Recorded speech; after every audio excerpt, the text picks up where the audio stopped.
What is good, YouTube? It's the Babbling Bros. I'm Dan. I'm Taylor, and today we have with us a special guest, one of our good friends, Frank. He's with us here. We spent all weekend watching football together and figured we'd have him on the show to discuss our thoughts that we talked about over the weekend as well. Yes, sir. So let's get right into it. We had a crazy weekend of football this weekend. Super wild card weekend, as they called it, right? So first game we want to talk about today is the Bills versus the Colts. Mm-hmm. That was a very interesting game. To me, I feel like the Bills came out almost expecting to win, and that's why they started off slow. They are much more capable than what they showed on the field, at least in my eyes. What do you guys think? Yeah, I think that it was a very close game. I could almost say the Colts outplayed the Bills in a way, but the Bills had more firepower than the Colts did. Josh Allen did play a good game. He was his old consistent self. But I agree. The Bills came out like they had the W in the bag, and it showed on the field. And they need to put more effort forth because I thought it was going to be a bigger point spread than what it was. What do you think, Frank? Well, the Bills opened at 6.5-point favorites, and a lot of people overlook the Colts. And what you have to know about the Colts is they dominate in the trenches. They have one of the best offensive lines in football. They have a spectacular defensive line with DeForest Buckner. And it's really hard to win football games when you're being outtrenched, per se. And I think a lot of people didn't think about that when they were playing. And I think it showed when, it came down to a Hail Mary with Phillip Rivers. He couldn't reach the end zone. Well, Speaking of that Hail Mary, I mean, that last drive was pretty hectic. We all watched the game together, and there was a fumble on that drive that would have sealed the deal for the Bills, and had it not come down to that Hail Mary, that wasn't called a fumble. And I think, personally, that was a big mistake. And this is one problem I always have with the NFL, because they have the ability to review this, and they showed us a couple angles on TV that I assume the refs have, and I'm like 95% sure the refs have all the same angles, plus some, right? Yeah. So if we have those angles on TV that make it clear as day to us as viewers, how are the refs not getting that call correct? And I personally think the refs need to be held accountable, whether that be fines, game suspensions, pay docks, whatever the case may be. I feel like they need to be held accountable in some way, shape, or form, especially in big games like that, because that could have cost the Bills the game if the Colts completed that Hail Mary. Thank God it did. Yeah, that could have been a big game changer, and in a big game like that, you need to make the correct call, especially with all those angles that you just said they probably have. I agree. And I want to talk about this for a second. Who is the running back for the Colts? The rookie? Jonathan Taylor. Taylor had Wisconsin. He had a great game. Now, I follow football. I know they both follow a little bit more than I do. And that was one of the first times I've seen Jonathan Taylor play, and I have to say I'm very impressed with the way he played. He looks like he's going to be their running back for the future, and he has a bright career ahead of him. What do you think? What do you guys think? Absolutely, I agree. Definitely look good. He's going to be a big part of their offense for the foreseeable future, in my opinion. Coming out of college, there were 4 running backs in that draft that everybody touted really highly. It was Jonathan Taylor, J.K. Dobbins, DeAndre Swift, and Clyde Edwards-Helaire. Me, personally, I thought it was J.K. Dobbins and Jonathan Taylor at a level of their own. And then the Chiefs took Edwards-Helaire as the first running back off the board. And I was surprised because I don't think he's as talented as those guys. I think he's about comparable to DeAndre Swift. And I don't want to say a blunder because he's been a good player, but Le'Veon Bell is there now, and it doesn't really look like he's going to be getting the amount of snaps that these guys are going to see. Definitely. Yeah. But I'm happy the Bills won. Yeah. I want to see the Bills moving forward. They have so much potential and so much star power. If they lost that game, oh my God. Bills Mafia would have had a fit. Yeah, that's very true. Another thing about that game was a lot of the times the Bills have had Jacoby Brissett to throw the Hail Marys because Phillip Rivers' arm's kind of shot. He's 100 years old. And when it came down to it, they rode with Rivers, and he didn't reach the end zone. And a lot of people probably thought they goofed there, trying to put their faith in their captain. Mm-hmm. Yeah, that's one of those things. I'm sure the coaching staff had their reason. Wait, how far would the field goal have been? Probably it was definitely out of 70 range. yards. It would have been 70 or 60 something. I think it was over 70. Weren't they? They were at midfield. If they were at midfield at 67 yards. Weren't they I think they were on their own 45. Yeah, but weren't the Bills up 4 points anyway? The field goal wouldn't have mattered. No, it was 27-24 the final. Yeah. Oh, okay. So it would have sent Okay, so if it was that far, then never mind. I think they were on their own 45. Yeah, so it was something like that. They were right around midfield. Definitely was out of range. But I mean, moving forward, the Bills, they have to get their stuff together. They have to come out ready to battle. I mean, there's no way they play a good game against the Ravens and win that game if they come out slow like they did. They need to come out ready to fight, ready to dog it out, and do whatever they have to do to win if they want to win. I mean, they have home field advantage again, and that's big for them, but they need to do something with it. They need to start out hot. They need to start out strong. They need to be the Bills team that they are capable of being if they're going to win that game. Move on to the next game. Yeah. So next game let's talk about the Seahawks versus the Rams. In our last video, I said that the Seahawks can play one of two ways. They can play the way they played in the beginning of the season, where they were hot, where they were strong, where they were the Seahawks that we've known for the past few years, or they could play the way that they played against the Giants. And it was clear to me that they played the way they played against the Giants. They played absolutely terrible. What happened to them, man? Like, they were so good at the beginning of the season. They looked like they were going to be like the team to beat, and then all of a sudden they just fell off, and they did not have a good game, and the Rams took advantage of it. I mean, there's that. Well, I know yesterday they fired their offensive coordinator. I think a big struggle with that team was the abysmal offense, because at the beginning of the year they were giving up a lot of points, but they were scoring a lot of points. Then they got Carlos Dunlap, and the pass rush got better, and they progressively got way better on defense, but they couldn't score. It was like a flip-flop. And a lot of that happens to come on now Schottenheimer, because apparently him and Pete Carroll had disputes about how to run the offense. And I mean, the disarray showed on the field. They couldn't score. I mean, the Rams are probably the best defense on paper. Yeah, they football, are the best defense. I mean, they could score against the Giants. They did not score a lot against Arizona. They were not that great at the second half of the season. I mean, who do you think won the? I know DK Metcalf scored a touchdown, but it seemed like Jalen Ramsey kind of locked him up the entire game. Yeah, I mean, outside of like a broken play, scramble, classic Russell Wilson play, I mean, there really was no offense. And a garbage time touchdown. Absolutely. I didn't see anything from them. I didn't see, except for that one broken play where DK Metcalf did score that touchdown, I didn't see Russell Wilson we come to know and love, and he didn't really make plays. There was no signs of hope for the Seahawks. They didn't show me a glimmer of hope that entire game. I was waiting to see something. Okay, maybe they'll pick it up. There was nothing the entire game. And also, Aaron Donald, what happened to him? So I don't know.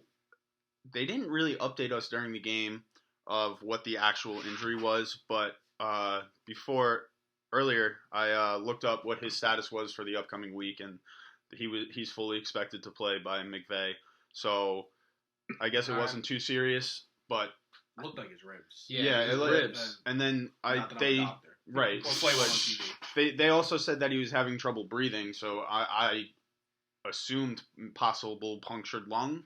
I hope not, but yeah. Absolutely. I mean, I guess it's possible to play through a punctured lung. I mean, Tony Romo did it a few years back, and but I mean, when you're a defensive lineman compared to a quarterback, I would assume it's going to be much harder to play with a punctured lung, where you're constantly getting hit in the chest and whatnot. So, I mean, I don't know exactly what the injury was. I didn't see any updates on it. All I saw was that he's expected to play. So that's good. That's going to be something to monitor going forward into next week. Wait, Goff didn't start the game. No, and John Wolford started. Wolford started the game, and he wasn't bad. I mean, he was pretty decent. I mean, he was only out there for a drive, right? Yeah, but he won. He won the game last week, last week against the Cardinals, right? He's against the Cardinals. So he showed that he has potential to lead a team somewhat, and he didn't play terrible in the beginning of the game. But then, he got hurt. He went to the hospital, and Jared Goff stepped in with his broken thumb and showed that he should have started the game to begin with, which was pretty obvious. But hey, you can't blame Wolford, right? Wolford. You can't blame him. I mean, first of all, that play that he got hurt on was a tough play. Maybe a little dirty. it's so tough in a situation like that. I mean, you got to remember, this is football. You're going to get hits. You're going to get plays like that. I don't believe that Jamal Adams did it intentionally. It didn't look like it to me. It looked like he was going to make a tackle, and he happened to dive at the same time, and it was just kind of wrong place, wrong time type thing to me. That's what it looked like to me. It was bang bang. Yeah, it was, especially on the field. I mean, I think that's personally why they waved the flag on it, because it could have been, that's like targeting, right? That would be considered, or hitting a defenseless player or something. It would have been 15 yards in the first down. Yeah, it was a tough call either way. I could have seen both arguments for it. I personally agree with the no call because it was such a bang-bang play, and Wolford dove forward instead of sliding. So, it was tough. All right. But I think, personally, the biggest turning point in that game was the pick six on that screen. Oh, yeah. Oh, yeah. You don't see that very often, especially in the NFL, on a wide receiver quick screen. That's what they said. They said it was the first interception on a screenplay. Yeah, so that was a huge turning point in the game. After that, the Seahawks just looked deflated to me. Yeah. And I mean that got the Rams going. And yeah. That I think that was the turning point in the game that ultimately won them that game, or led to them winning the game. It's the only game I predicted wrong. The Seahawks versus the Rams. I thought the Seahawks were going to turn it up, but they didn't. And, to give kudos to another rookie running back, Cam Akers had almost 200. Yeah, he played really well. He did. He played very well. That was the MVP of the game. He started off banged up, in a rotation of guys with Henderson and Malcolm Brown, and he's the lead back, and he showed it. Yeah, absolutely. I liked how he played a lot. He showed me a lot, and he showed me he has the ability to play, because I didn't really know much about him going into the game because, like you said, he was in a rotation. Yeah. He never really got his time to shine. But this game, he showed it, and I like him a lot, and I think he's going to be a good back for the Rams and a good replacement for Todd Gurley. There's so 100%. Many rookie running backs. Wow. Yeah. All right. So let's move into Ravens versus Titans. Defensive game. That was a shockingly defensive game. Definitely did not go the way I expected it. I mean, who would have guessed that the Ravens were going to hold Derrick Henry? I think it was 49 yards, 40-something yards. Yeah. Who would have thought that they would have held him to under 50 yards rushing? It's Derrick Henry. This man is known for rushing over 200 yards. He was a rushing yards leader this year. Nobody, I think, was expecting less than 50 yards out of Derrick Henry. No, but that's just the game plan they set up. They made adjustments from last year's playoffs. They made a goal of theirs to stop Derrick Henry. Don't let Derrick Henry beat them. If anybody's going to beat them, it's going to be Ryan Tannehill. And Ryan Tannehill's not a bad quarterback. I think he's above average quarterback. Yeah. Right? I think he's above average quarterback. I agree. He could beat you. He's very consistent, too, which very is consistent, huge. Yes. Very consistent. And we'll see. But, the Ravens did not have a great game either. No, Lamar Jackson scrambled and rushed for a touchdown. But besides that, I don't remember any big offensive plays. It was that was planned. Yeah, they didn't have any meticulous drives. They had a few quick hitters, and they shut down Derrick Henry. That's really what I got out of the game. And the bottom line is, I think that comes down to coaching, because the Ravens came out with 8 or 9 guys in the box on almost every play, and basically saying, hey, come and run it at us. Yeah, we're ready. Absolutely. And I think you have to run more play action. You have to run more bootlegs, and you have to give Tannehill a chance to throw the ball down the field and open up the box for Henry, not the other way around. Absolutely. You're not gonna run 5 linemen and a running back into 9 guys. It doesn't work. It's just math. Yeah. Yeah, you're right. Yeah. So I mean, kudos to the Ravens defense, to the defensive coordinator. They definitely put together a good game plan, and it showed, and that's what won them the game ultimately. I mean, Lamar Jackson didn't even have a great game either. He had an interception. I know he rushed for 100 yards though. Yeah, I know, so that's big. That's true. That's just to be throwing expected. the ball. He's not that good. I think he's a little bit overrated when it comes to being a passer. I think his rushing gets him out of a lot of situations. And yeah, I think when we were watching the game together, you even turned around and said, "Wow, I thought he was better than this," because he just wasn't throwing the ball. He wasn't. The thing with Lamar Jackson is he's a good player. He's a great athlete. Phenomenal runner. Yeah, I think he's a smart football player too, and he doesn't have the fundamental throwing ability, I guess you could say. He's kind of Tebow. He's like more of an athlete exactly, than a quarterback. Exactly. That's exactly it. He's a playmaker. He's not the prototypical quarterback where you're gonna throw it accurately within the receiver's reach most of the time, like most quarterbacks do. His first throw was a duck. Yeah. Remember that? To Malcolm Butler. Yeah, exactly. He threw it up to no one. Malcolm Butler. Yeah, it looked like it was intended for Malcolm Butler. Yeah. Literally. I mean, that's something. I don't see them going further than what they've just done. I think they got lucky they won that game. They stopped Derrick Henry. It was the defense that won the game, and they took away the Titans' leg. Who do they play next week? I'm just curious. Buffalo. I know we'll get into it. The Bills, yeah. They're not stopping the Bills' offense. Okay, we'll get into that later, but I don't see them winning any more games. Yeah. So, I guess we'll move on to the next game. We had the Saints versus the Bears.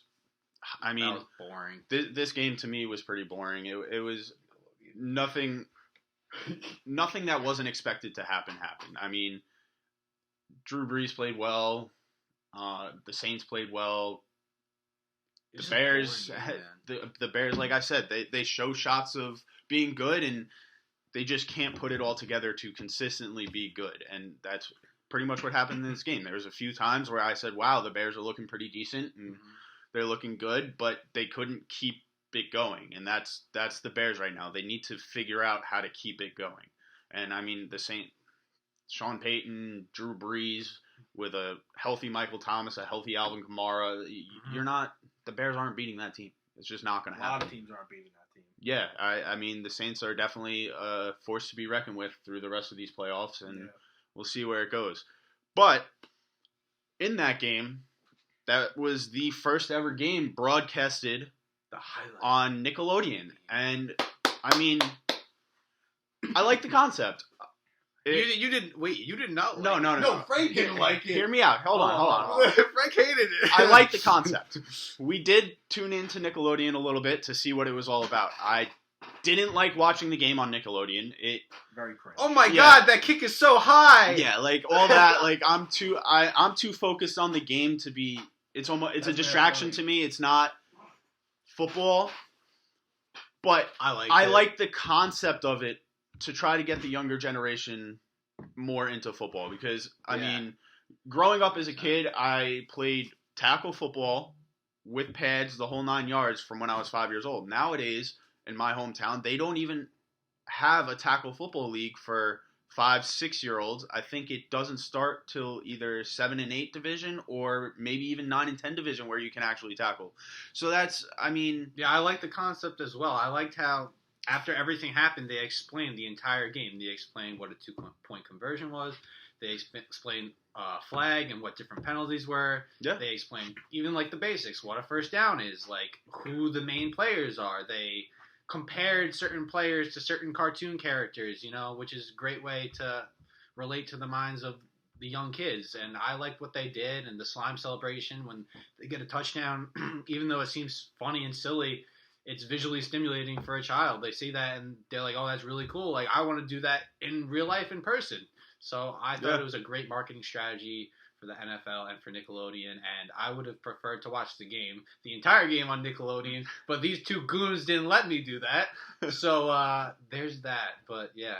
Yeah, I mean... Watching the game on Nickelodeon was like playing the tutorial for a video game. Everything was explained to you, and spoon-fed to you, and for someone who's just starting out, playing a video game or watching football in this case, that's perfect for you. But like for people who watch football every Sunday for the past 100 years, like for me and Taylor, we want to hear Tony Romo explain what a spread offense is and explain two high safeties, and explain where we're throwing the ball. And we want the advanced things to know. That's exactly it. In terms of marketing, absolutely brilliant.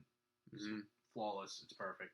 Yeah, I like it a lot, and I hope they continue to do it, because if we can get the younger generation into football, it will hopefully bring back the passion for football that once was, and that I saw when I was a kid. Do that, man. And a big thing now is that kids are they're always on electronics, whether it be a computer, a video game console, a phone, a tablet, whatever the case may be, they're always on electronics. They don't really get outside and play as much as they used to. Like even when we were kids, that wasn't that long ago when we were kids. Pandemic. I just remember riding my bike to my friend's house, just putting my bike on the grass and going to see if my friend was home. I'm like, that doesn't happen anymore. And he used to knock on the door, ask his mom, "Oh, is Jimmy home?" Yeah, right. Now you text them and say I'm outside. Yeah, exactly. So and it's really crazy. I'm hoping that this will get these kids more excited to get out and play. Whether even if it's just going out and throwing a football with a friend, like you don't even have to play in a league or anything like that, but just getting out and being active because kids really aren't as much anymore. I mean, a few people I know have younger siblings, and I see it in them. It's upsetting. Yeah.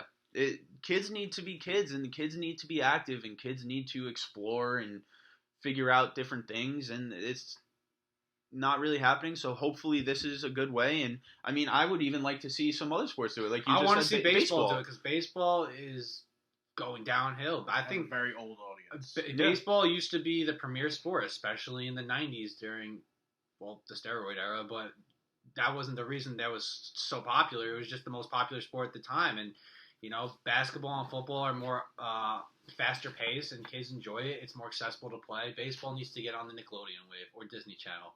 Yeah, whatever the case may Disney be. Channel. I like the concept, and I hope they continue to use it, and hopefully they use it well, and hopefully it works. Hopefully it gets the point across and gets these younger generations into the sports. Okay. We'll let Frank go first on this one. Let's move into this game here. Oh, what game? Let's talk about the Washington football team versus the Bucs. Oh yeah, Tampa Bay. All right, Tampa Bay, baby. I thought that personally going into this game, the biggest talk was going to be about how much pressure was put on Tom Brady by Washington's defensive line. After the game, that is not nearly close to the most important talk. Taylor Heineke, baby. Watching that game, I have no idea how this man was sitting home taking grad classes 3 weeks ago. Yeah, he had to postpone his finals in order to play in the NFL. Like, how is he not at least a backup? Right? He played lights out. Lights out. Yeah, you can understand. We talked about this in the last video we made. Man. I'm a Giants fan. I don't like the Washington football team. I don't. But I found myself in this game rooting for Washington because of Taylor Heineke. No, it was David and Goliath. It really was, and he played great. Some of the stats: he went 26 for 44, 306 passing yards, a touchdown pass, 1 interception, 46 rushing yards, and 1 rushing touchdown. Yeah, guys played 30 snaps of football because he played, or 20 snaps of football he played last week, but he just came into the playoffs against Tom Brady and played his rear end off. Yeah, and I mean, that's wild. On that touchdown pass too, it was a dime. It was in the perfect spot. Like he's been playing with him for years. Exactly. Like it was crazy to me. And he played lights out. Oh, and he got hurt. He got sent to the locker room, came back out, and fought and played and scored a touchdown on the drive. He lights out. Crazy. Sign this man long term right now. No questions asked. Sign him. And give him how much money. But wait, do you see him being a starter or a backup quarterback? I mean, I think Alex Smith is might be 39 next season. If Alex Smith doesn't come back, he could be the starter. I could see him being the starter for the Washington football team. If Alex Smith does come back, I could see him being a backup. But either way, this man, he didn't even look like he was scared of anything. He didn't look like he was scared of the spotlight at all. I mean, he wanted it. He savored it. Granted, this is one game. I mean, you can't tell completely how he's going to be from one game. But this one game showed a lot. It was prime time. It was the playoffs. It was all or nothing, and he went for all, and it showed. He deserves to get a contract. He deserves to be on the team, at least as a backup for now. Maybe after the preseason next year of whatever team he's on. I think he said he wanted to stay with Washington, so we'll see. Mm-hmm. But after the preseason next year, maybe he shows enough to be that starter. Definitely. I mean, if he continues to play like he did in this game, absolutely, in my mind. What did Tom Brady do that game? I forgot. I know he threw a touchdown to Antonio Brown. Yeah, I mean, he played well. He played well. He played Tom Brady-like. That's how you know it's Tom Brady. Like it's not memorable. Yeah, it's you look yeah, at the stats, yeah, you're like, oh yeah, that's like 300 yards. It's the dink and dunk type play. Maybe one or two further passes down the field. But Yeah. you saw it during the game. Like I said last week, if you put pressure under him, he folds. You almost called the upset. Last week you were saying that they could win the game, but because of their defense, which didn't happen. But you were close. They almost won the game. Yeah, I mean, I didn't think they had a shot, especially with Alex Smith. But then they sat Alex Smith, and I thought they had even less of a shot. Yeah, this kid was amazing. I think the Bucs are going far, though. I just can't go against Tom Brady. I don't see the Bucs. I see the Bucs going far. But I mean, we'll talk about that in a little bit. We'll get there. What's update? Rams head coach Sean McVay asked today if Aaron Donald will be ready for Saturday in the Green Bay Packers. Unless something unforeseen happens, the Terminator will be ready. All right. I mean, that is a startling name, the Terminator. Jesus yeah, Christ. I mean, that's going to be huge for the Rams, but, I mean, we'll see. I mean, as we get later in the week, different things can develop. Whatever happened, he could develop different symptoms or different... No, he'll be. Well, this is the Terminator. Yeah, this is the Terminator. This isn't Aaron He Donald. doesn't get symptoms, bro. He can get a bug, but that's about it. Yeah, so, I mean, we got to see what happens with that. Yeah. I don't see him not playing, but we'll see. What other teams could take Heineke? Let's say the Redskins sign someone or Not the draft Redskins. someone. Oh, my God. Washington football team. A Washington football team. What Anyway. other teams would pick up Heineke? Let's see. Who needs a San quarterback? Francisco is not really sold on. Yeah, what's going on with the Carolina? Garoppolo was New England? who knows what New England needs a New quarterback. England needs Yeah. a quarterback. is do either of you know if Cam Newton is signed for next year? No, he's he got a not. one-year deal. 1 year deal. And he's not. And He's I not mean, I coming don't see back. them re-signing him. I hate to call for a guy's job. Doesn't look like he's getting one next year either. After the way I he mean, played. Mm-hmm. in the right system, I can see him being successful. Well, better the- system than Belichick. Yeah. It's not built for him. It's not. It's No, built for yeah. someone like Brady. It's built for someone who It's a can throw the pocket ball. passer, dink and dunk, smart, analytical, and that's not Cam Newton. Cam Newton makes plays. He has a good arm. He makes good balls, but he's not that dink and dunk, call audibles at the line based off certain looks type quarterback. He's just not. He's not a bad quarterback, but that's just not his style of play. Mhm. So, I mean, if he's in the right system, a system like, say, the Ravens, I mean, obviously they're not going to get rid of Lamar Jackson for Cam Newton, but I'm just saying, like, a system like that, or if a team wants to, I mean, I don't really see a team building a system around Cam Newton, but whatever the case may be, finds a system that's suited more for his style of play, I see him being successful, even if it's as a backup. I don't know if he'll sign as a backup. I mean, That's the Colts are looking for a quarterback too. Bold prediction: Cam Newton, free agent, doesn't sign on any team. I mean, Maybe I Philadelphia? could see that happening. Maybe as a backup to Jalen Hurts, you thinking? Or are you thinking as a starter for I take Philadelphia? Just Heineke over competition. Cam Newton. Would you take Heineke or Cam Newton? I mean, I would take Heineke. I would take Heineke even after one game. I mean, it's a big risk. What would you do? It's a big risk Take reward. Taylor. Take Heineke. It's a big risk reward type thing. Like All right, Heineke showed a lot, You know what- but here's the thing. You know Okay. what Cam Newton is. yeah, You know what he is. Yeah. He's a former MVP. He's hurt. He's banged up. He's obviously in the decline. And I hope I'm wrong about that. I hope he comes out as a great season next year. But he's just not the guy that won the MVP in 2015. oh, absolutely. He's definitely on his. He's definitely reached his peak and passed it already. He's back Yeah. on his way down the mountain. But All right, I really want to talk about this game. I really want to talk about it. all right, Browns and Steelers. Okay. What a start, The honestly. Steelers were kind of favorites, but a lot of people were picking the Browns. I picked. Kinda. the Steelers No. were absolutely the favorite. I picked the. Okay, I picked the Browns. All right, you picked the Browns. I but picked the overall, Browns. I Steelers knew were they were great. going to too. win. I knew they were going to win. What a first quarter. Oh my gosh. It started out with the center snapping the ball over Ben Roethlisberger's head into the end zone for a touchdown. That's how the game started. And it just got worse for the Steelers as the game went along. I What mean- was there? There was another interception by Big Ben. There was There was- touchdown there was passes, just touchdown rushes. There was just a ton in that game. And 28-0. I mean, Oh my After gosh. the first. After Look- the first. going into that game last week when we made our last week's video, I predicted the Browns to win, and that was before I knew Barely. that. You said you didn't know. Right.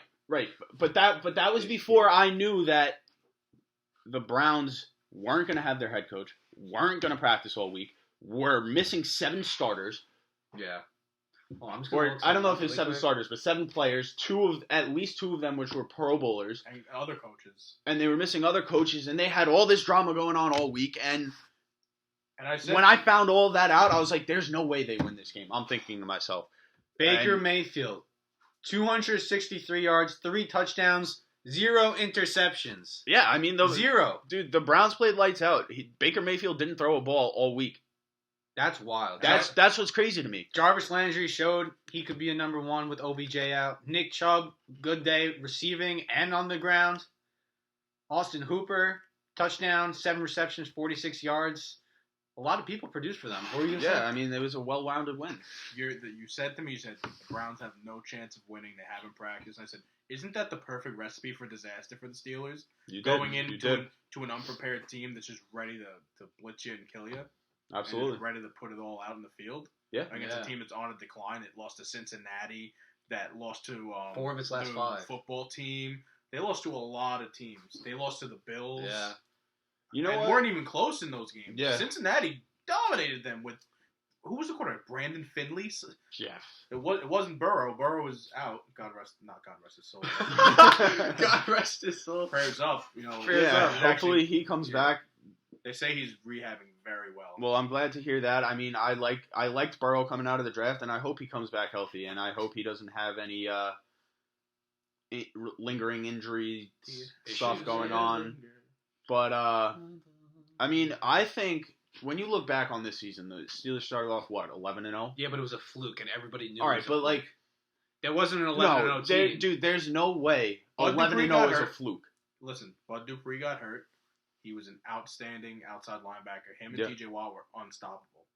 As soon as Bud Dupree left that game with, I believe he tore his ACL, Pittsburgh looked like they got the life sucked out of it, like Space Jam, with Charles Barkley got his powers taken out. That was the Steelers with Bud Dupree left. I mean, they were not the same team for the rest of the season, and it showed. Yeah, I mean, between that and all the drama with Juju and TikTok and dancing on logos, and I mean, to me, I think looking at that Steelers team, their heads were so far in the clouds, they were so big. Like they and they're still talking. They let everything get to them. Have you seen Chase Claypool on TikTok?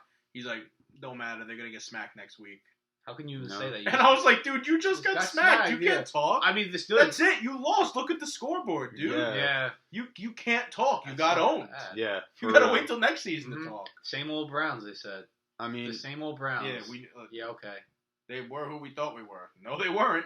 Yeah, they literally sat back and played prevent defense the whole game, and Big Ben still threw 4 picks. Yeah, it was definitely nothing I was expecting. 4 touchdowns, 4 picks. No, I mean, none of. He dropped back 67 times. Sorry. How many completions did he have? Wasn't like the most completions in I think he had 46. 46, I think. Who? Big Ben. Yeah. He dropped back 67. They did come back. They made a valiant effort to come back. It was too little, when too you're late. sitting and playing prevent defense, anybody could. Yeah, that's true. The game was never in question, dude. After that first quarter, I was in awe. I really was.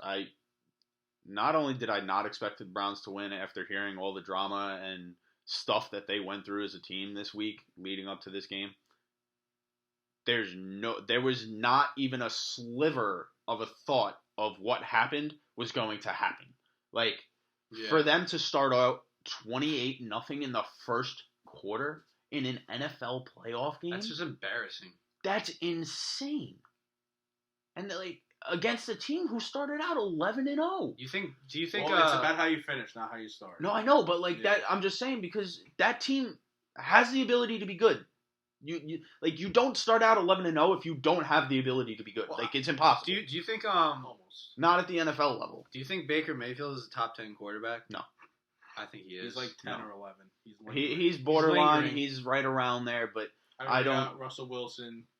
Obviously Mahomes, Aaron Rodgers, Lamar Jackson, Aaron Rodgers. I don't. You know what? I don't even consider Lamar Jackson a top 10 quarterback because of what we discussed before and his lack of ability to throw the ball. He still is a top 10 quarterback. You have to there because he's just too good. He's too good. He's such an athlete. You have to encapsulate everything combined. Yeah, his passing may not be as good as everything else, but he's still a top 10 quarterback. They win games. I think that's what matters at the end. Yeah, of the day. absolutely. But you win games, you're a good quarterback. But that's 5 right there. Who else? I mean, when you're talking about a top 10 quarterback, though, I consider personal achievements and stats more than Yeah. the team achievements and stats because Well, he's winning those games.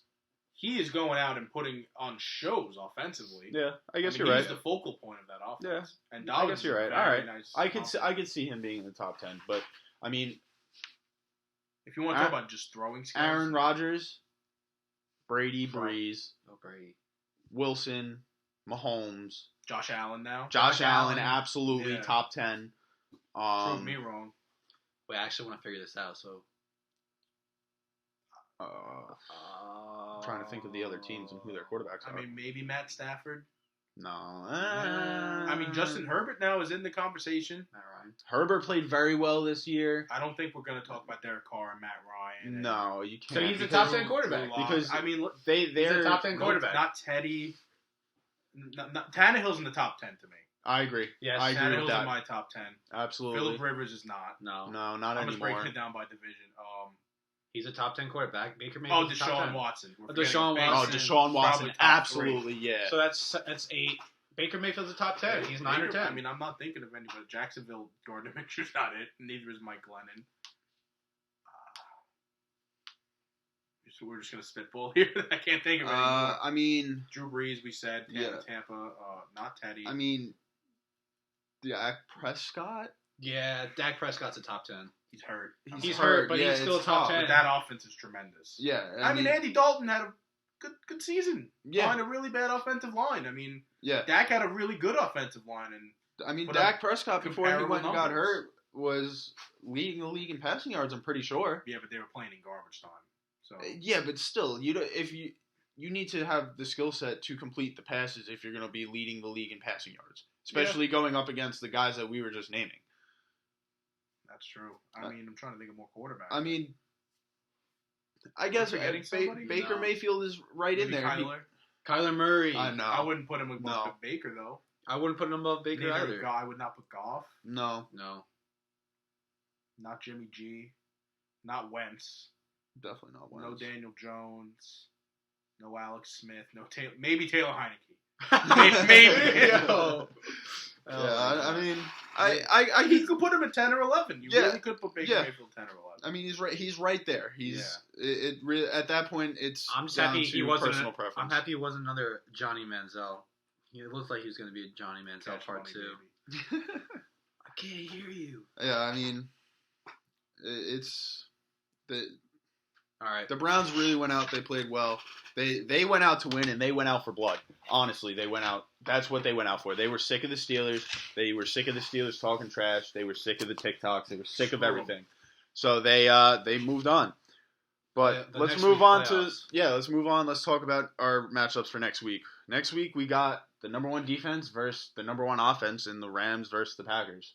That's going to be a very interesting game to watch.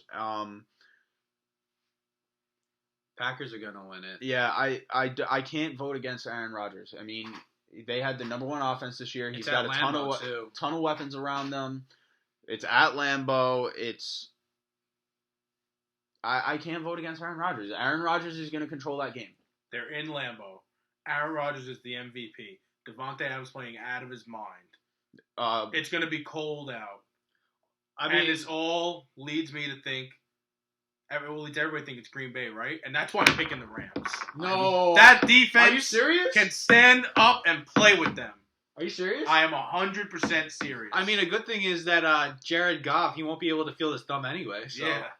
Yeah, He's I in mean, Lambeau. I think he was able to play Everybody that and good. their mother is on. I'm picking the I'll Packers. take the Rams. I believe Listen, in Ramsey. I believe in here's what we know about And this game. Here's what we know going And into this game. Akers, and Akers. We know the Packers are a high-power offense. They can score points. They can make things happen. We know the Rams' defense is great at stopping those things from happening.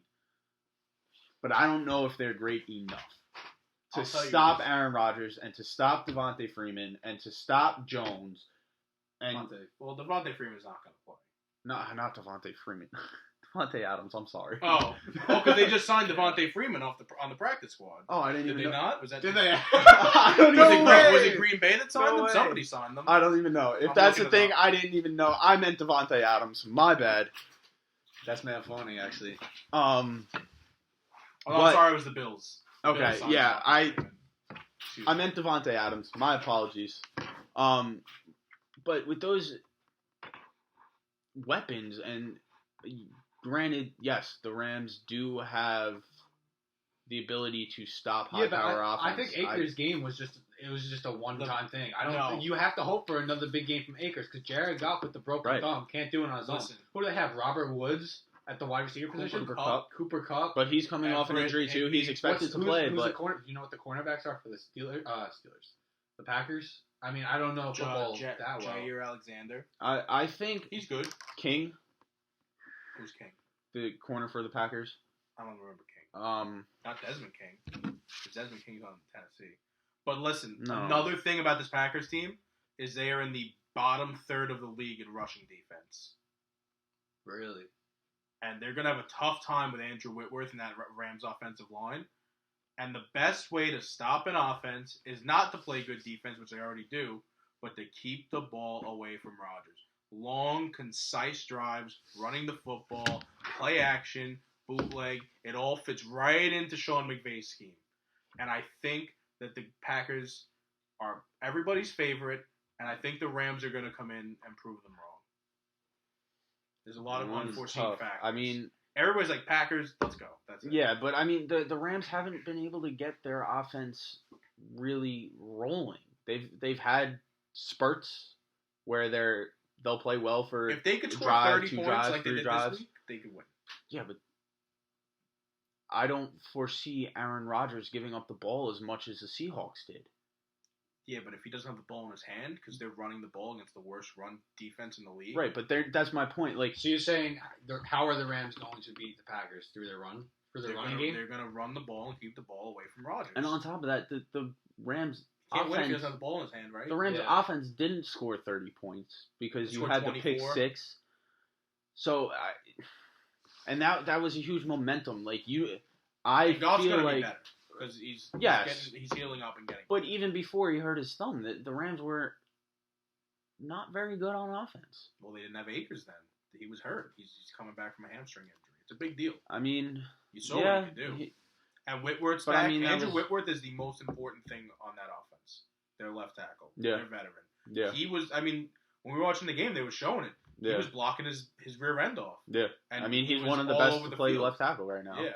He definitely is a difference maker, and especially protecting the blind side of a quarterback, especially someone like Goff who needs a little bit of time to read the field. That team runs a lot of play action. Do I think it's possible for the Rams to upset the Packers? I do, and I wouldn't be completely surprised. I really wouldn't. Do I think it's likely? No, I don't. I think because what I think is going to happen, Aaron Rodgers is not going to let the Rams get the momentum that the Rams got from this past week in that interception and the other things. Well, Frank is saying that that's not going to be up to him to decide that because if the Rams play the way that Frank is describing, Aaron Rodgers won't have a say in the game.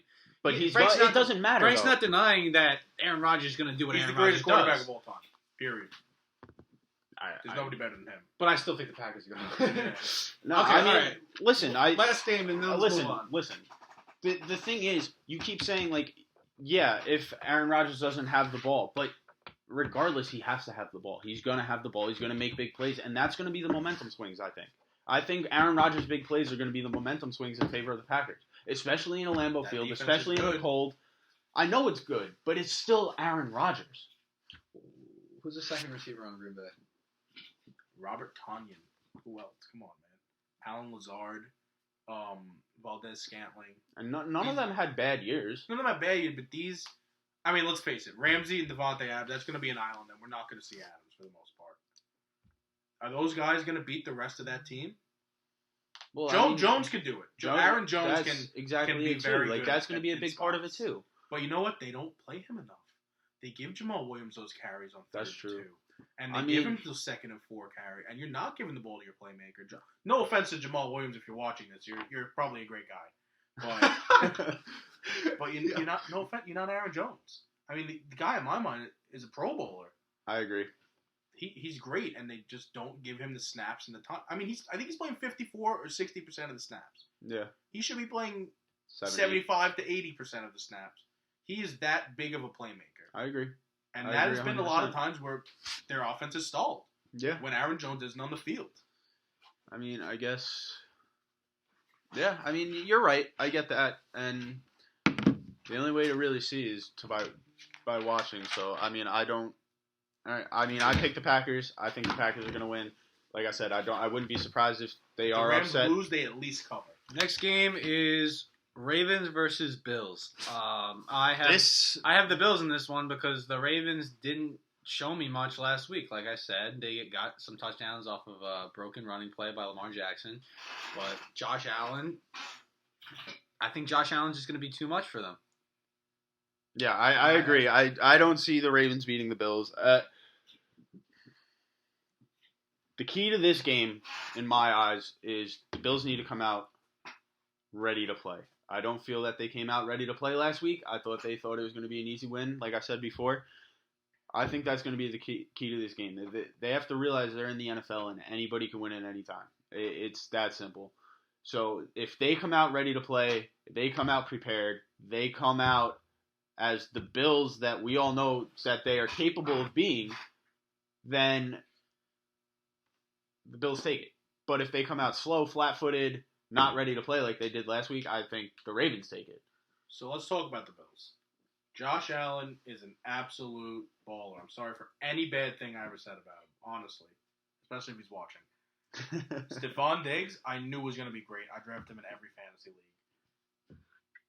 The Zach Moss being down and out is a very, very significant thing for that offense because your every down back is going to be Devin Singletary. And Sean McDermott does not want that because he loves Zach Moss. He loves having a big body guy that can run right up the middle and can cruise and bruise with the best of them. And I think the key for the Ravens to win is they control the defensive line. You saw what they did to Derrick Henry. They bottled them up. But and the Ravens can flat out run the ball. They are the best running offense I've seen. Yes. The thing with the Ravens is the Ravens are a big play team. They can get one big play down the field and score that touchdown to get right back into the game. Yes, and they have a really good secondary. They do. Jimmy Smith and Marlon Humphreys and but the thing is, their safety whose name is the way they shut down Derrick Henry is, like you said earlier, putting 9 guys in the box. But they 8 guys in the box. Line. I mean, Judon was yes, all over the place. but they cannot do that same scheme against the Bills. No, but they could still stop the run. I mean, they can stop the run. Yes, unit. Absolutely. I'm not doubting that. But they can't use the same concept that they used last week. And otherwise, they're just going to get beat all day long on the outside with the receivers. And they have really good. Yeah, but Pro Bowlers. Yeah, but you can't expect them to cover on an island, play in and play out. You can't. They can rush the passer, too. I mean, this is a good Ravens defense we're talking about. And they're going to keep the ball out of Josh Allen's hands, too. They have long, concise drives, and they run the ball up and down the field. Dobbins is excellent. Wait, who do you have winning the game? I have the Ravens. And you know what? I said to you guys last week, I said I like the Bills. I said I don't think they'll cover.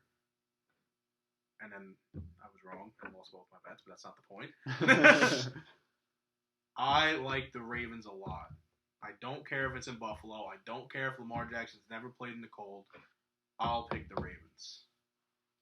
I mean, big upset week for Frankie Bell. The other thing too that you have to take into consideration is they're in Buffalo again this week. That no problem. I mean, to me that's a big deal to me, especially with fans in the stadium. That is a big deal. The fans are in the stadium again this week. It's the fans. Right, and Bills Mafia is just nuts. I told you. I thought the Seahawks would win this week's game if there was fans in the stands.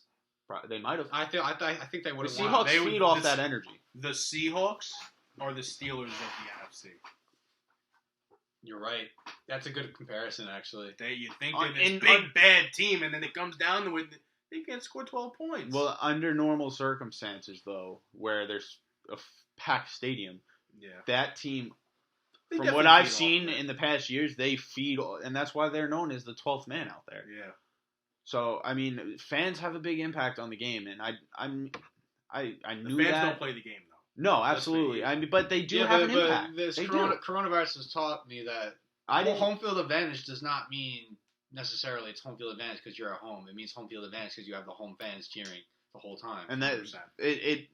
it takes smaller momentum swings and just increases how far they swing. Because when you have the energy of a fan or fans after a big play and they just go nuts, I mean, it forces your body to produce more adrenaline. You And know then what? I guarantee you Devin Singletary has a big game. Do you know why? Why? Because they're not going to think anything of him. They're going to be so focused on Josh Allen that Devin Singletary is going to have 100 yards rushing and 2 touchdowns. That's my prediction. I will.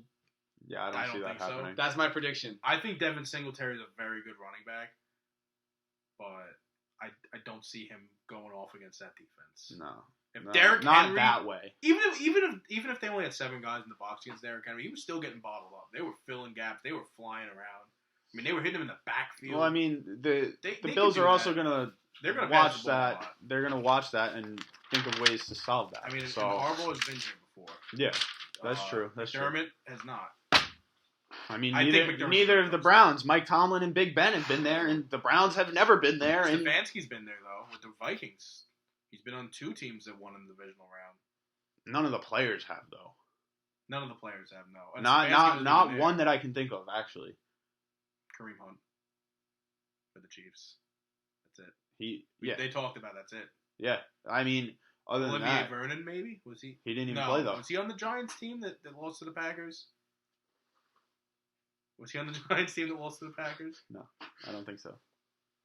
All right. He might have been. I don't know. Either way, Yo, I can't wait to see these 2 games are These- yes. so fire, bro. these 2 games are going to be the night. I mean, Browns versus Chiefs. Oh, ay. How do you vote? I mean, honestly, how do you vote against the Chiefs? Easy. Baker Mayfield. I- I love I- Baker Mayfield, but I don't know. I don't know if I can I go mean, you have against the Andy Chiefs. Reid.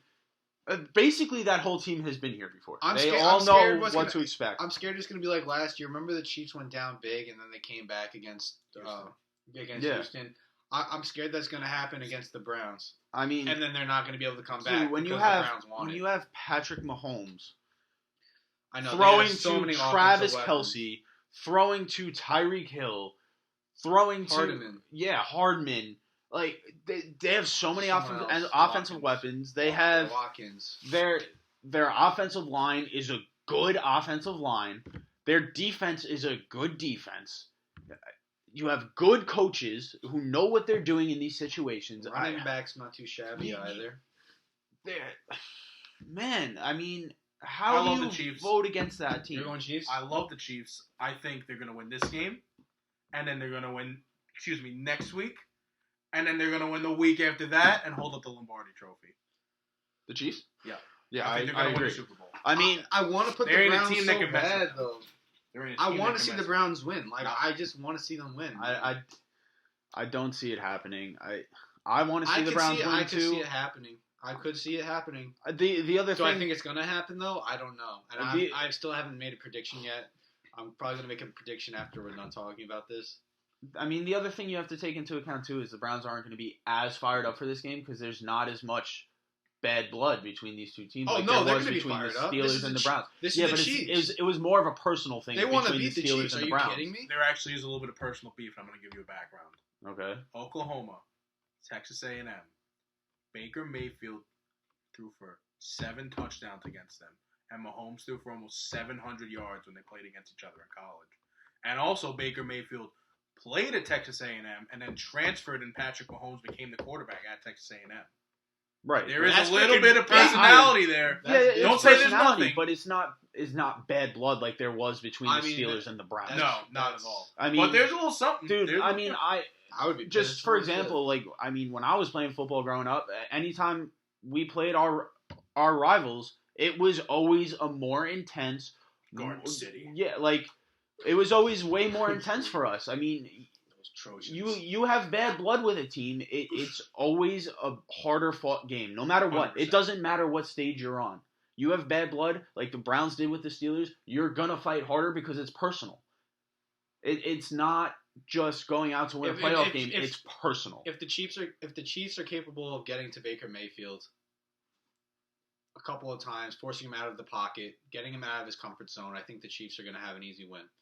If they don't do that and Baker Mayfield is able to stay in the pocket, get some passes off, maybe scramble and get a couple yards, use his athleticism, then I think the Browns are going to win. But if I had to pick one, I go for the Chiefs right now. So I'm going to say the Chiefs are going to win this. Yeah, I see Chiefs all around the board. Yeah. I will say this. If the Browns want to win, they have to run the ball. Because the Chiefs don't have the greatest run defense. And Nick Chubb is a baller. Kareem Hunt is a baller. It'll keep the ball out of Mahomes' hand. And they could score quick, and they could score often, and they can have long drives. And they can take a long time to score. And it really comes down to how they run the ball. Because I don't think Baker Mayfield's going to be the determining factor in that game. No, I don't think so either. I agree with you 100%. That's how the Browns, if they're going to win, that's how they have to win. That's how they have to. I think. Is it possible? I think he's the determining factor. He's the complementary factor. No, I think he's the determining factor because he has to go tit for tat to Patrick Mahomes. No, that's not how you win that game. Absolutely not how you win that game. You win that game by methodical drives down the field and keeping the ball out of Patrick Mahomes' hands. Well, That's the only way to win that game. I think that is the way to win the game. However, I don't think that's going to happen. I think Patrick Mahomes is going to score a bunch of times down the field. He's not going to get stopped. But that's why you need to have the methodical drives down the field and keep the ball out of his hands. I agree. Just like with Rodgers and the Rams, you have to keep the ball out of Rodgers' hands. That's how the Rams win that game. So you're telling me doing it for years. You're telling me if Baker Mayfield were to get an 80-yard touchdown pass, 2-minute drive, you'd be mad? No, that's not what we're saying. But we're saying that even if Baker Mayfield throws for 3 touchdowns, 300 yards, Mahomes is going to have the ball, and he's going to throw for 400 and 400 yards. Yeah. I mean, that defense got shredded up last week, and they don't have their top corner in Denzel Ward. Is he going to be back? He was COVID listed, right? I don't know if he will. That's something I have to look at, but that's a tough team. Yeah. The Chiefs. I mean, I think they're the best in the league. I agree. I absolutely agree. And I mean, they lost a fluky divisional game to the Raiders. I mean, that might separate them from a perfect season. Yeah. Absolutely, I agree. This is probably the most confident game for me in picking the Chiefs. I mean, there's a reason they're double-digit favorites. Yeah. So, all right. Next game, we got the Bucs and the Saints. It's going to be an interesting one. It could be the last time we ever see a Tom Brady, Drew Brees facing off together. It probably will be the last. Probably will be. Get buried together. Yeah, I mean, this is going to be an interesting game, and 2 legends going at it. Honestly, I mean, the Saints are the Saints. You know what the Saints are. They've been the same thing for the past 5 years. Basically, they're a high-powered throwing offense. They have a high-power run game. They have an above-average defense. They're a Sean Payton coach team. You know what you're getting. The Bucs, though, they have so many weapons, and I think we were talking about this weekend when we were watching the game too. They have so many weapons. On paper, they should be the Super Bowl favorites by a ton. When you have a wide receiver group that includes Mike Evans, Antonio Brown, Chris Godwin, then you have tight end in Gronk and Cameron Brate, O.J. Howard can block. Yeah, you have all these weapons. Then and then you have a good offensive line. Good offensive line. I'd say better than good. Yeah, because Wirfs has been really good. Okay. Tackle. And then you have Brady. It's Brady. I don't like Brady, but it's Brady. Then on defense, you have weapons too. You have pass rushers. You have Jason Pierre-Paul. I mean, granted, he's not what he once was. Devin White at the middle but he's still a force. You have, like you said, Devin White. You have other players. I mean, this team should be a Super Bowl favorite, and they're not. Why? Because they're not a team in my eyes. They're not that close-knit group that the Chiefs are. They're not that close-knit group that the Saints are. You know what I mean? That's what I think separates the great teams from the good teams or could have been great teams. And I think the Bucs are a could have been great team, and because they didn't capitalize, because they never became that close-knit group. And I mean, I could be wrong. Maybe they are a very close-knit group in the locker room, and we just don't see it. But it doesn't look like it out on the field. What do you think? I think I like the Saints. I think the Saints have beat them twice this year. Am I right there? I believe so. I will say this in Tampa's defense. It is hard, or in the Saints' defense for Tampa, it is hard to beat a team 3 times in a season. It is very, very hard. Especially a team Like with as Tampa. much firepower as the Bucs have. I agree. It is, but I mean, another big separation in these teams is coaching. You have one Bruce of the. Arians is really good. I mean, he is, but Sean Payton is. Sean Payton's a better coach. Than He's Bruce the better Arians coach. is. There's no way around that to me. Didn't someone say when we were all hanging out that Bruce Arians isn't a good coach? Probably me. That was you. That was you. Yeah, 100% you. I don't think that him and Brady get along. I don't think he's the right coach for that team. They weren't, because remember when the Tampa was going through that little bit of a rough stretch where they weren't scoring right, and Brady couldn't throw the ball downfield, and then he juiced up, and now he can throw the ball again. Yeah. He wasn't getting along with Arians. He wanted to run his offense. Arians wanted to run his own offense, and there was conflict. Yeah. You know, at some point they put their egos aside, and they've been playing great the latter half of the season. Yeah, I agree, and I mean, we'll see what happens. I like the Saints. I think the Saints take it. It's going to be a good game. It's going to be a hard-fought game. I like the Bucs, simply because I like Tom Brady. I'll take the Saints. I take the Saints. It's going to be a great game, and it's going to be a close game. I think the Saints pull it out, though, because of the factors we were just talking about. I mean, there's a lot that goes into it, and I think the Saints just have that little bit more to pull it out. The Bucs have Leonard Fournette, too. I said that. We said that. You said that? Yeah. Listen, that Saints defense is no joke. They're very good. I mean, they're holding Jordan, them to 3.4 Marshawn Lattimore. Lattimore? Yeah, that's what. Okay. They have Janoris Jenkins. Yeah, Janoris Jenkins, Malcolm Jenkins. Yeah. I was gonna say the Jenkins brothers, but they're not related. Yeah. They have a good team. They have a good defensive line. They have a good secondary. They have good safeties. Who's their middle linebacker they just got? Is it Quan Alexander? They got from San Francisco. I think it is. I think it might be. He's a baller. I mean that whole defense is they're skilled players. They are good. Devin White, Warren Sapp. No, that's not. Tampa. That's all. Warren Sapp played for the. Dude, that is. I don't know what you're looking at. That is not right. Forget it. I don't know defensive players, man. I can't. I'll take the Saints. Yeah, I take the Saints too. And you take the Bucs. Yeah, I take the Bucs. See what happens. I mean, it's like I said, it's definitely gonna be a good game, and it's definitely, in my eyes, probably gonna be the most interesting one to watch. I think Chiefs Browns. No, but I think Buffalo and Baltimore. I just want to watch Chiefs Browns because I want to see Baker Mayfield and Patrick Mahomes go at it. That's literally it. You want to see them go at it? Go on YouTube and look up A&M versus Oklahoma 2017 or 2015, whatever year it was. Yeah, but I mean that wraps up next week's games for us. Did you see? Wait, I just want to mention. Did you see at the end of the game Ben Roethlisberger apologizing to Pouncey, and then they cried on the sidelines? No, I didn't see that. After the Steelers lost. I did not see that. Yeah, because then afterward they went out for a tea and crumpets. Oh my god! And cried. Well, I mean, in all reality, this could be. Retiring? This could be Big Ben's last year too. He was talking about retiring last year. Mason Rudolph time. Oh my god! I mean, that. Come to think of it, that's another team that could wind up wanting Heineke. Who? I don't think they'll take Heineke over Rudolph. I think they'll like Rudolph. I'd take Heineke. I mean, I'm not a huge on Rudolph, but it could be in the conversation for Wentz. They could be in the conversation for Teddy Bridgewater. They're really not in good cap space, so those that's true too. Hard, but they could trade up. I mean, I think the Steelers going to Juju and whoever else to get the second pick. They're not turning it down. Like Juju and not maybe Bud Dupree, but maybe a guy like Joe Hayden, who's got another year left on his contract. He's old. But the Jets don't have anybody in the second. That's true. They got a guy named Lamar Jackson playing back there. Yeah.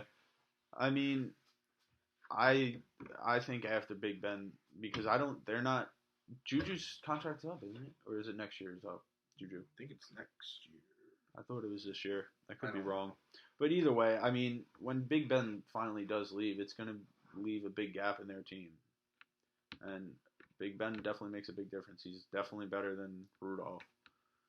But I didn't think Big Ben was very good this He's year. old, man. I mean, I'm not he's gonna, old. But I'm not gonna kick a guy while he's down, but he's an old man. He is, and He's 38. don't get me wrong. Thanks. He's not even close to what he once was. Yeah.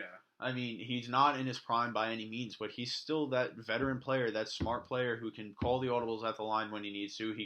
He knows what to look for in defenses, and those are big, valuable skills that these young guys don't have yet, and they need to develop. So when a guy like that leaves, it leaves a big hole in your offense. So, I mean, there's a lot of questions that are for next year, and one of the big ones this week is Doug Peterson. He got fired. See ya. Goodbye. I love this move by the Eagles. I said last video that I thought he should get fired. Yeah, that was I mean, disgusting what he did last week. Honestly, I think this firing is because of what he did in Week 17. I think it's because he had a broken relationship with all the players. That's First what of I'm all, saying. Carson Wentz did not like him anymore. Jalen Hurts, I'm not sure what the relationship with Jalen Hurts was, but how could you can't He lost the You respect can't- of a yeah. lot of his locker you room. can't go into that locker room and earn the players' respects after what just happened last week. None of the players wanted him there, and it was so obvious. And I'm honestly happy he got fired because you're lucky enough to have a position as an NFL coach. Like, so many people are out there who want that job, and for you to not take it seriously like that and disrespect the game, thank God he's gone, honestly. I agree, and I think the reason he got fired was not because they had a crappy year, but because I mean he just won the Super Bowl 3 years ago. You don't really, or 2 years, 3 years ago, yeah, 3 years ago. 26, yeah. Yeah, so 3 years ago. So I mean you don't get rid of a coach like that after one really bad season. Like It's something deeper than They went to the wins and playoffs losses. the 2 years before that. yeah, right. They beat the Bears on the dink dunk dink triple donker field Oh goal. yeah. They beat and then they lost to the Seahawks. Right, and you don't get rid of like I said, you don't get rid of a head coach after one bad year. I really think it has a lot to do with everything that transpired with that team and the fact that a lot of the locker room lost a lot of respect for him. I heard, I believe it was from Sal Palantonio, who's the ESPN correspondent for Philadelphia, that one of his final remarks was, "I'm glad I'm leaving. I was tired of being told what to do." You're the coach. You're and to supposed me, what? that sounds like that from the general manager and the president, the people above him, were giving him a lot of pressure on how he played his lineups. And to me, it sounds like a lot of dysfunction, and like they were trying to tank, and maybe it wasn't his decision. I don't know that for sure, but the way he said that, it sure sounds like so it, you right? think that it came from the higher ups, the decision to That's put what in he Sudfeld. That's what That's he what he made made it sound like. Yeah, I mean, That's just dysfunction. and you know what? could And that be. puts him on bad. That puts him bad because it makes it look like his fault. And That's It's just a definitely- dysfunctional franchise in it's- general. he was the scapegoat. Made it. yeah, I mean, There's a lot of dysfunction there in Philadelphia, and I don't see them being good for the foreseeable future. I don't see them being a popular place that free agents are going to want to play. Their wide receiver core is really bad. They've been really bad in the draft. I mean, they took Jalen Reagor over Justin Jefferson, which was mind-boggling. I just don't see them being a well-put-together team. And I'm not even I saying that because agree. I'm a Giant fan. I could care less about the Eagles. I really don't hate any team, but that's a tough place. They're gonna be not so great for the next foreseeable future, 3 or 4 years. I agree. I mean, especially with there's been a ton of drama there, going from quarterback to quarterback to quarterback, back to the same quarterback, back to the other one, back to the new one, back to the old one. So Like, does that mean the The Giants? new one gets hurt, the old one comes back and Yeah, wins Super Bowl Does MVP. that mean the Giants can take over the NFC East? Is that what you're saying? Washington's tough. I think Dallas is the team to beat in that division, though, when healthy. You think? I think their offense is explosive. I think it's going to come down to a lot what happens in this offseason, whether the Cowboys re-sign Dak, whether They might get him for a discount. They might get right. But I mean, the other big thing is, does he come back the same way? Another big thing is what happens in the draft, what happens in free agency. There's a lot of questions that need to be answered in the NFC East, and I think there's a lot of potential in all of the teams in the NFC East, even the Eagles, if they can settle their drama that they have going on. They have a lot of potential in their team if they fill a couple holes. So I think the NFC East is very up in the air until we see what happens in the offseason. So with that being said, I think we covered everything that we wanted to cover this week, and that was a lot of information. So if you made it this far, good for you. If not, come back and watch the end. Yeah, I mean, Frankie is the football aficionado. Yeah, I mean, I'm glad you he was saw here it. today. He's a walking stat book. Yeah, He's very good at that stuff, and we enjoyed having him on, and I'm sure we'll have him on again. I very much enjoyed being on. So, if you guys enjoyed, like, comment, subscribe, follow us on Instagram at Babbling Bros Sports. We'll see you next week, unless something crazy happens, like another Lindor type trade. But we'll see you soon. Oh yeah, definitely by next week. Hopefully a basketball video comes soon. Catch y'all later.